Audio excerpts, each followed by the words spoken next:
We have about 27 carbon capture and storage plants in the world today. And they capture 0.1% of global emissions. There are 22 of those that use that captured carbon dioxide to boost oil production. They inject it into the ground and force oil to the surface. Those are all these blue squares, oil recovery. There are about 5 other ones that are more general. If you look at these systems, the news isn't really very good. If you go and read up on these, and I could get your sources to look if you want, I'd say about half of them aren't meeting their CO2 capture goals. There's just a lot of problems with what's going on here. Now, there are about 100, or maybe more than 100 new projects for new systems that are underway. And those are supposed to capture another 0.4% of world emissions. But a very, very long road here. I'll give you an example. This is Wyoming. Now, Wyoming is the biggest coal state in the United States.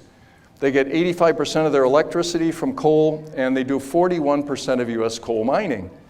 And so the legislature said there, let's use carbon capture and storage. We've got good underground situations to put it into as well.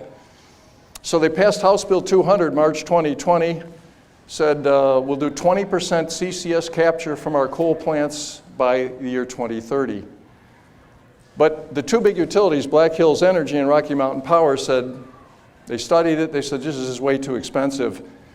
Black Hills Energy in particular said to convert 2 plants would require $1 billion, and that's triple the price of the original plant just to put in the CCS.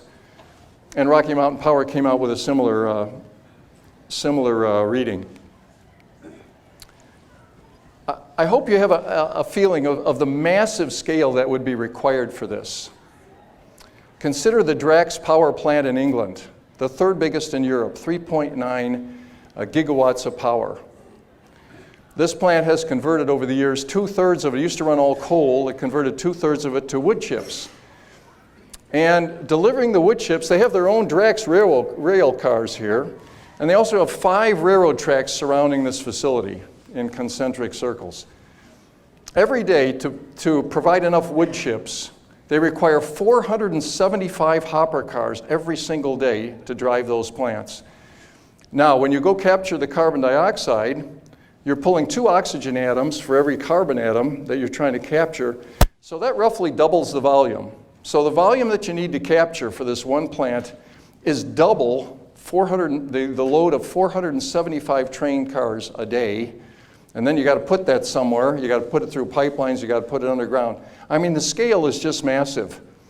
The International Energy Agency says you need to capture 9% of world emissions by 2050. They have this plan that they've divided up and think we need about 9% CCS. Today we have 27 CCS major facilities. You need to build 70 to 100 facilities each year to 2050 to be able to do that 9%.